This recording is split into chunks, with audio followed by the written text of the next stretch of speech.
Hello students, क्या हाल चाल। Welcome back to our channel. तो आज के আমরা শিখব সার্কিট প্রবলেম। সার্কিট প্রবলেম প্রত্যেক বছর নিট আর জেইতে দুটো থেকে তিনটে কোশ্চেন আসেই, আর বোর্ডসেও প্রায় একটা থেকে দুটো কোশ্চেন আসেই। আর বোর্ডসের কোশ্চেন যেহেতু একটু সোজা হয় সার্কিটে, আর যেহেতু নিট আর জেইতে একটু টাফ হয় বোর্ডের থেকে। আর সার্কিট কোশ্চেন করতে গেলে তোমাকে মোটামুটি ওই প্রত্যেকটা সার্কিট ডিজাইন করে দেওয়া থাকবে, সেই সার্কিটের মধ্যে কোনগুলো তোমার সিরিজে আছে আর কোনগুলো প্যারালালে আছে সেগুলো তোমাকে নির্ণয় করতে হবে নিজেকেই। আর সেগুলো তোমার সার্কিট সলভ করতে করতে সেটা মনে তুমি একটা চলে আসবে, তোমার আইডিয়া চলে আসবে যে কোনটা তোমার সিরিজে আছে কোনটা তোমার প্যারালাল আছে। তারপর তুমি দেখে নিতে পারো, তারপর নিজেই তোমার সার্কিট ডিজাইন করবে। সেই সার্কিট ডিজাইন করার পর তুমি আর ইকুইভ্যালেন্ট বা যেগুলো ভোল্টেজ বার করতে হলে তুমি সেটা বার করতে পারো, কোনটার মধ্যে কোনটা যেমন। তো আজকে আমি একটা প্রবলেম নিয়ে এসেছি, আর এই প্রবলেম এরকম টাইপের প্রবলেম প্রত্যেকবার নিটে আসে বা যেইতে আসে। তো চলো শুরু করা যাক। তো ফার্স্টে দেখো এখানে বলে দিয়েছে find R equivalent between A and B. A আর বি এর মধ্যে আমাকে কি বার করতে হবে? আর ইকুইভ্যালেন্ট বার করতে হবে এই সার্কিটটার মধ্যে। তো প্রথমে আমি কিন্তু এই সার্কিটটা করব, এটা লাস্টে করব। তার আগে আমি কিছু কিছু জিনিস বুঝে নেবো, কোন কোন জিনিস তোমার সিরিজে আছে, কোন কোন জিনিস তোমার প্যারালালে আছে, সেটাকে প্রথমে আমি বুঝে নিতে হবে। ধরে নাও এই একটা সার্কিট দেওয়া আছে, এই সার্কিটে তোমার ভোল্টেজ কি দেওয়া আছে? ভি। এবং R1, R2 আর R3 দেখো তিনটে দেখো কি সিরিজে যুক্ত আছে। তো সিরিজের ক্ষেত্রে আর ইকুইভ্যালেন্ট কি হয়? আর ইকুইভ্যালেন্ট হয় তোমার কি R1 plus R2 plus R3। এটা তোমার কি হয়? সিরিজের ক্ষেত্রে হয়। এইবার আমি দেখবো তোমার কি এই সার্কিটটার ক্ষেত্রে। এই সার্কিটটাকে দেখো, দেখে মনে হচ্ছে কিন্তু সিরিজেই আছে, বাট এটা কিন্তু সিরিজের নাই, এটা কিন্তু প্যারালালে আছে। এটাকে আমি যখন তোমার এটা যে সার্কিটটা দেওয়া আছে, এটাকে যখন আমি আলাদা আলাদা করে ভেঙে ভেঙে ভেঙে কোনটা সিরিজ কোনটা প্যারালাল, কোনটা সিরিজ কোনটা প্যারালাল সেটাকে করবো, তখন তুমি একটা আইডেন্টিফাই করতে পারবে যে এটাকে একটা প্যারালাল কম্বিনেশনে আছে। যেমন ধরো আমাদের তোমার বাড়ির যেমন কারেন্ট, তিনটে টিউবলাইট দেখো পরপর লাগানো আছে ভাবো, বাট আমাদের দেখে তখন মনে হয় কি এটা সিরিজ কম্বিনেশন আছে, কিন্তু না, বাড়ির যত রকম কারেন্ট আছে সেটা সবই কি প্যারালাল কম্বিনেশন আছে। আশা করি ক্লিয়ার হয়েছে। এইবার দেখো এই সার্কিটটার ক্ষেত্রে এইখানে দেখো তিনটে রেজিস্ট্যান্স আছে, R1, R2 আর R3। এইখানে একটা পয়েন্ট ধরে নিচ্ছি, ধরো আমি VA, এ পয়েন্ট ধরে নিচ্ছি যার ভোল্টেজ হচ্ছে কি VA। এইখানে একটা পয়েন্ট ধরে নিচ্ছি, ধরো বি পয়েন্ট ধরে নিচ্ছি যার ভোল্টেজ কি VB। এইবার আমি যখন ভোল্টেজটাকে যখন এদিক দিয়ে চালনা করবো দেবো, এইখানে দেখো R1 একটা কিন্তু রেজিস্ট্যান্স আছে, কিন্তু এই R1 রেজিস্টারের মধ্যে কিন্তু ভোল্টেজ যেতে পারবে না। কেন যেতে পারবে না? যখনই কোনো একটা তোমার ভোল্টেজ কোনো কিছুর মধ্যে যখন যেতে যাবে তখন সেটা যেতে পারবে না। একটাই কারণ যখন এখানে ভোল্টেজ যেতে যাবে তখন দেখো ভোল্টেজটা কিন্তু ড্রপ আউট হয়ে যাবে। ভোল্টেজ ড্রপ আউট কেন হবে? কারণ এখানে দেখো রেজিস্ট্যান্স লাগানো আছে।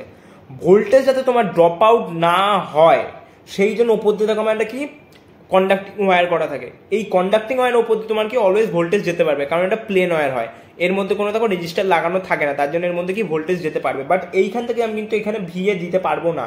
কেন দিতে পারবো না? কারণ এখানে তোমার রেজিস্টার আছে, ভোল্টেজ কিন্তু ড্রপ আউট করে যায়। ভোল্টেজ ড্রপ আউট না হওয়ার জন্য উপর দিয়ে কি কন্ডাক্টিং ওয়্যার করানো হয়েছে। তাহলে কন্ডাক্টিং ওয়্যারের উপর দিয়ে অলওয়েজ তোমার ভোল্টেজ যাবে, তাহলে এখানে তোমার কি পয়েন্ট হবে? VA পয়েন্ট হবে। এখানে ভোল্টেজ পয়েন্ট V, এখানে তো দেখো কন্ডাক্টিং ওয়্যার করা আছে, প্লেন ওয়্যার করা আছে, এখানে কি VB হয়ে যাবে। কিন্তু এখানে দেখো R3 মধ্যে যেতে পারবে না, কারণ ভোল্টেজটা এখানে ড্রপ আউট হয়ে যাবে। ভোল্টেজ ড্রপ আউট হবে না, সেই জন্য তো আমরা কি কন্ডাক্টিং ওয়্যার নিয়ে এসেছি। আর এইখানকার যে মেন যে ভোল্টেজ সেটা হচ্ছে কি V ভোল্টেজ। এইবার আমি এই সার্কিটটাকে কীভাবে সলভ করবো দেখো, এখানে পয়েন্ট করে নেবো। দেখো এই একটা পয়েন্ট, এই একটা পয়েন্ট, এখানে পয়েন্ট ধরে নিচ্ছি A পয়েন্ট, এটা কি ধরে নিচ্ছি B পয়েন্ট। VA বা এখানে V আর VB করে নিতে পারি তোমার সুবিধাতে ভোল্টেজটার দেওয়ার ক্ষেত্রে। R1 আর V আর VBর মধ্যে দেখো ভোল্টেজ কি R1, তাহলে এখানে কি ধরছি দেখো V আর VBর মধ্যে কি দেখো একটা রেজিস্ট্যান্স কি, এই রেজিস্টার R1।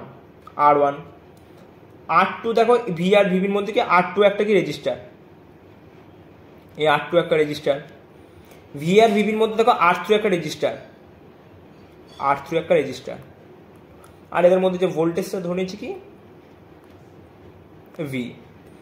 আর প্যারালালের ক্ষেত্রে আমরা জানি যে আর ইকুইভ্যালেন্ট কি হয়, 1/R equivalent is equal to 1/R1 plus 1/R2 plus 1/R3, এটা আমরা জানি। এইবার ধরে নাও যে এইখানটাতে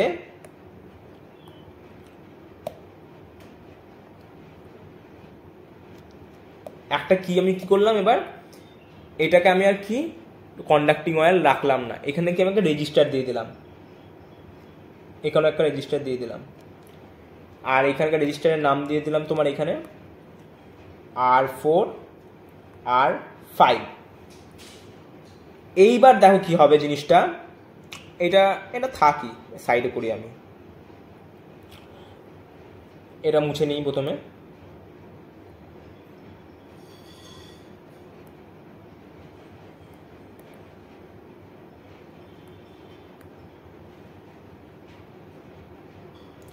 দুটো পয়েন্ট যেহেতু আছে তোমার ধরে নাও, এ আর বি যেহেতু পয়েন্ট দুটো আছে, এর মধ্যে ভোল্টেজ ভি আর ভিবি। এইবার কিন্তু দেখো ওপর দিকে কিন্তু ভোল্টেজ যেতে পারবে না, কারণ এখানে কি দেখো রেজিস্টার চলে এসছে, এটা কিন্তু তখন কন্ডাক্টিং ওয়্যার নাই। এইখান থেকে কিন্তু তখন রেজিস্টার যেতে পারবে না, কারণ এটা কি দেখো একটা রেজিস্টার চলে এসছে, এখানে কিন্তু কন্ডাক্টিং ওয়্যার নাই, তাহলে কিন্তু ভোল্টেজ কিন্তু দুটোর ক্ষেত্রে কিন্তু ভোল্টেজ ড্রপ আউট করে যাবে, আর আমরা কি চাই, ভোল্টেজ ড্রপ আউট চাই না। এইবার যেহেতু এই পয়েন্টে দেখো কিছু পাচ্ছি না, এই পয়েন্টে দেখো কিছু পাচ্ছি না, যেহেতু এখানে কোনো একটা ভিএ আসছে না, এখানে কোনো ভিবি আসছে না, সেই ক্ষেত্রে আমি কি করে নিতে, আমি দুটো পয়েন্ট আমি ইমাজিন করে নিতে পারি, এখানে একটা পয়েন্ট এক্স, এখানে একটা পয়েন্ট ওয়াই, এক্স আর ওয়াই দুটো পয়েন্ট ইমাজিন করে নিলাম। এইবার আমি সার্কিটটাকে ড্রয়িং করবো, দেখো এখানে একটা পয়েন্ট, এখানে একটা পয়েন্ট এ বি, ওপরে ধরে নিলাম এক্স আর নিচে ধরে নিলাম ওয়াই, ওয়াই একটু ছোট করে নিই,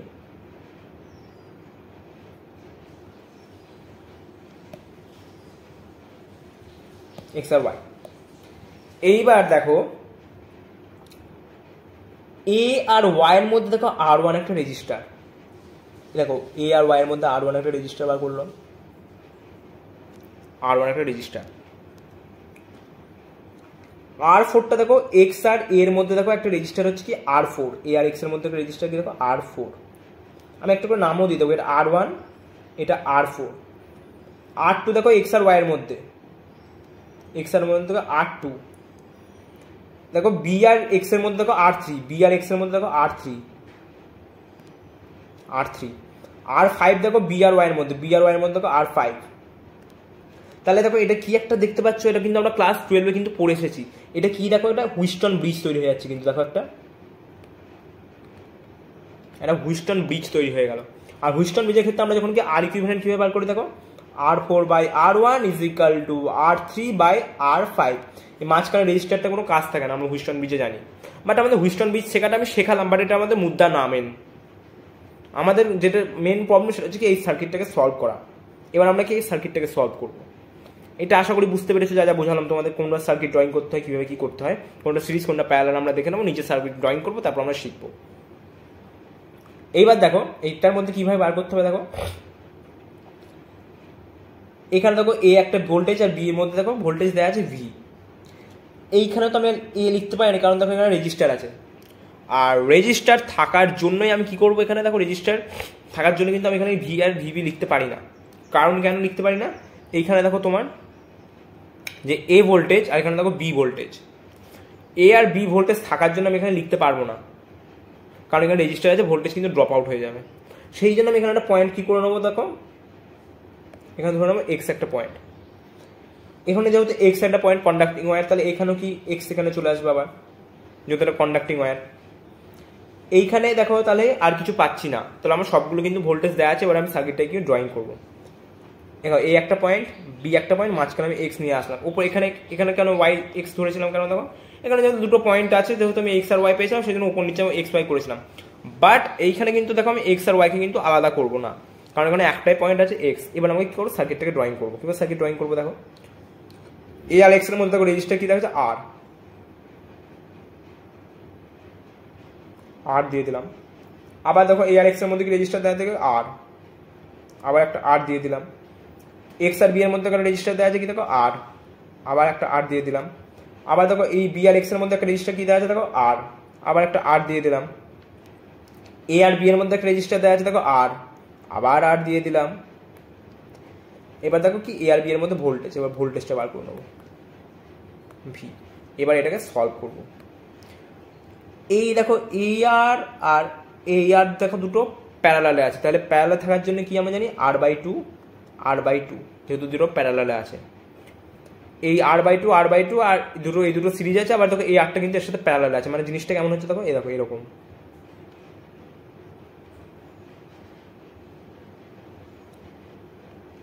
জিনিসটা হচ্ছে এরকম r/2 r/2 আর একটা v, এই দুটো দেখো সিরিজ আছে, তাহলে সিরিজে থাকা মানে কি এটা হচ্ছে r হয়ে যাচ্ছে, r/2 তাহলে মানে 2r/2, তাহলে 2 কেটে যাচ্ছে, r থাকছে।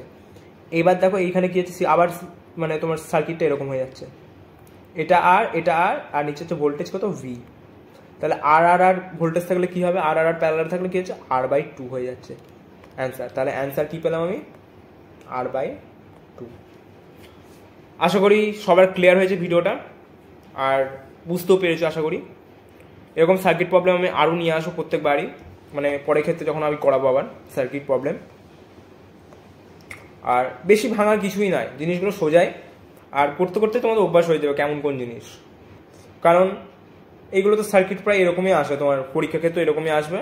আর কোনটা r/2 এভাবে তোমাদের নিজে নিজে দেখতে হবে, কোনটার মধ্যে ভোল্টেজ যাবে কোনটার মধ্যে ভোল্টেজ যাবে না, সেগুলোকে তুমি ধরে নেবে VA VB, বা তুমি এক্সেট্রা তোমার VA VB ধরতে হবে এমন কোনো না, তুমি VZ VY ধরতে পারো, সেটা তোমার ইচ্ছা। আমি জাস্ট আমার ইচ্ছা, আমি আমার মতো করে করলাম তাই। আর কোনটার মধ্যে রেজিস্টারের মধ্যে কারেন্ট যাবে কোনটার মধ্যে কারেন্ট যাবে না, কোনটার মধ্যে ভোল্টেজ ড্রপ হবে কোনটার মধ্যে ভোল্টেজ ড্রপ হবে না, এগুলো তুমি যত প্র্যাকটিস করবে, প্র্যাকটিস করার মাধ্যমে তোমাদের এগুলো কোশ্চেনগুলো ক্লিয়ার হবে। তো আশা করি পুরোপুরি বুঝতেই পেরেছো। আর সবাইকে তাহলে থ্যাংক ইউ ভিডিওটা এতক্ষণ দেখার জন্য। আর চ্যানেলটাকে সাবস্ক্রাইব করে দিও, বন্ধুদের মধ্যে শেয়ার করে দিও, সবাই একটা লাইক করে দিও, আর কমেন্টে জানিও কেমন লাগছে এরকম। তাহলে এরকম ছোটো ছোটো তাহলে আমি আরও ক্লিপস নিয়ে আসবো ছোটো ছোটো, যেগুলোতে তোমার ওই সার্কিট টাইপের প্রবলেম তাড়াতাড়ি কীভাবে সলভ করতে হয় সার্কিট প্রবলেমগুলো, সেগুলো আমি দেখাবো। এগুলো যেমন বেশিক্ষণ টাইম লাগে না একটা সার্কিট সলভ করতে, আর এই সার্কিটগুলো যেমন বড় বড় সার্কিট কোশ্চেনে এত কঠিন কোশ্চেন আসে না সাধারণত, মানে এত ভাঙাচোরা সার্কিট, কারণ এর থেকে একটু মানে সোজাই আসে, আবার কোনো কোনো টাইমে যখন কোশ্চেন কঠিন হয় সেটা কোশ্চেন টু কোশ্চেন ভ্যারি করে কেমন হবে। তো ভিডিওটা এখানেই শেষ করলাম, আর ভিডিও ভালো লাগলে অবশ্যই লাইক করো, বন্ধুদের মধ্যে শেয়ার করে দিও, চ্যানেলটা সাবস্ক্রাইব করে দিও আর নতুন নতুন ভিডিও দেখার জন্য, নোটিফিকেশন আসার জন্য। তো এখানেই শেষ করলাম, নমস্কার।